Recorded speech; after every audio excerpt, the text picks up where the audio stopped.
संगठन बनाया। 24 अक्टूबर 1945 को एक संगठन बनाया जिसका नाम था संयुक्त राष्ट्र संघ, और इसी के साथ साथ एक विश्व बैंक की स्थापना की। और उन्होंने ये कहा कि कोई भी राष्ट्र किसी भी राष्ट्र पर आक्रमण नहीं करेगा, कोई भी देश किसी भी देश पर आक्रमण नहीं करेगा, और विश्व युद्ध के कारण जिन देशों में बर्बादी हुई है उन देशों का आधुनिक विकास होगा। समय समय पर उसका प्रतिवेदन पर मिलता रहा, और जहां जिन देशों में बर्बादी हुई थी वहां आधुनिक विकास करने के लिए संयुक्त राष्ट्र संघ से पैसा दिया गया। अपने गठन के 50 वर्ष बाद संयुक्त राष्ट्र संघ ने जिनेवा में 9 अगस्त 1985 को पहली बैठक ली। उन्होंने पूरी दुनिया का अवलोकन किया। अध्ययन करने के बाद एक निष्कर्ष आया कि इस दुनिया की आबोहवा बदल गई है। हवा में जहर घुल गया है, पानी में जहर घुल गया है, जल जंगल जमीन पर कब्जा किया जा रहा है, और इंसान का दुश्मन बन चुका है। तो इस देश को, इस दुनिया को बचाने के लिए, इस देश की आबोहवा को बचाने के लिए, इंसानों के अस्तित्व को बचाने के लिए क्या किया जाए। तो निष्कर्ष में यह आया कि इस दुनिया को बचाने के लिए इस दुनिया में 8 अरब लोग हैं। 8 अरब का अर्थ होता है 800 करोड़। जो 800 करोड़ लोग हैं वो सब गैर आदिवासी हैं। केवल 100 करोड़ आदिवासी बचे हुए हैं। गिनती के हिसाब से 45 करोड़ आदिवासी बचे हुए हैं पूरी धरती पर।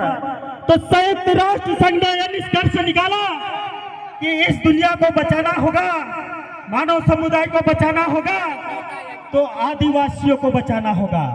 क्योंकि आदिवासी समाज ही एक ऐसा समाज है जो जल जंगल जमीन की रक्षा करता है, प्रकृति के साथ अपना जीवन जीता है, और प्राकृतिक जीवन जीने के तौर तरीके को विश्व के दुनिया के लोगों को अपनाने के लिए संयुक्त राष्ट्र संघ ने इसकी घोषणा की कि आदिवासियों को क्यों बचाना है।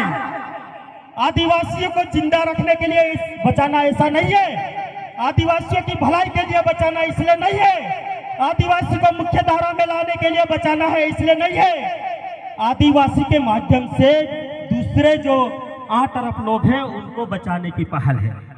तो संयुक्त राष्ट्र संघ के पीछे सबसे बड़ा मकसद, आदिवासी बचेगा तो जल जंगल बचेगा, आदिवासी बचेगा तो पानी बचेगा, आदिवासी बचेगा तो यह हवा शुद्ध रहेगी, और आदिवासी की सुरक्षा होगी तो पूरी दुनिया के लोग सुरक्षित होंगे। इसीलिए 1993 में फिर बैठक हुई, वहां यह डिसीजन लिया गया कि 1993 को विश्व आदिवासी वर्ष घोषित किया, और उसके बाद 1994 को विश्व आदिवासी दिवस मनाया गया। पहली बैठक 9 अगस्त 1982 को हुई थी। उसी की वजह से, पहली बैठक की वजह से 9 अगस्त को विश्व आदिवासी दिवस मनाया गया, जिसमें यह निष्कर्ष निकाला गया कि अमेरिका के रेड इंडियन जो 11 करोड़ आदिवासियों को मार दिया गया था, जिनको ऑस्ट्रेलिया के 4 करोड़ आदिवासियों को मार दिया गया था, आजादी के बाद भारत में 12 करोड़ आदिवासियों का विस्थापन हुआ। तो इस प्रकार के दक्षिण अफ्रीका में लाखों करोड़ों लोगों को मार दिया गया। ये मरने वाले कौन है? आदिवासी है। विस्थापन किसका किया जाता है? आदिवासियों का किया जाता है। जल जंगल की लड़ाई कौन लड़ता है?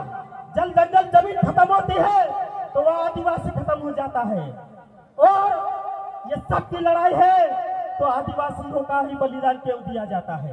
अभी मध्य प्रदेश में आदिवासी 2 महीने से पानी में खड़ा है, समाधि लिए हुए खड़ा है, खटिया डाल के खड़ा है, पैरों में छाले पड़ गए हैं, उनको तकलीफ हो रही है, बीमार हो गए, मर रहे हैं, तो वो क्या विश्व रिकॉर्ड बनाने के लिए खड़े हैं? क्या वो छाले क्यों है?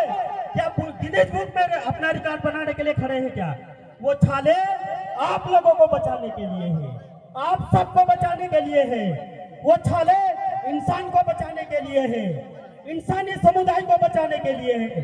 लेकिन जितने भी लोग गैर आदिवासी हैं, उनके दिमाग में एक ही बात आ गई है, सत्ता में बैठे हुए लोग आदिवासियों को कुचलते हैं तो उनको ऐसा लगता है कि ये नक्सलवाद है, इनको कुचला जाना चाहिए, इनको मारा जाना चाहिए, क्योंकि उनको समझ में नहीं आ रहा है आदिवासी की जो लड़ाई है, ऑक्सीजन सबको चाहिए, जंगल सबको चाहिए, अरे रोटी सबको चाहिए। तो आदिवासी को बचाएंगे तो जंगल बचेगा, रोटी सबको मिलेगी। आपके खेत में कौन काम करता है, आपके ऑफिस में कौन काम करता है, आपके गोडाउन आपके बिजनेस में कौन काम करता है।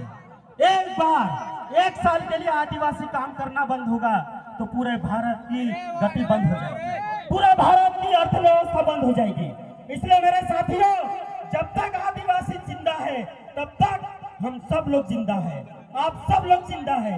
इसलिए आदिवासी की जो भी लड़ाई है उसमें हम सबको भागीदारी बनना है, हम सबको जिम्मेदार बनना है, क्योंकि ये दुनिया में सबका अधिकार है और सबको इस दुनिया के जल जंगल जमीन चाहिए, सबको रोटी चाहिए, सबको शुद्ध हवा चाहिए, सबको शुद्ध पानी चाहिए। इसलिए आदिवासी के अस्तित्व की लड़ाई, आदिवासी जो लड़ रहा है उसमें हम सबकी भागीदारी होना चाहिए।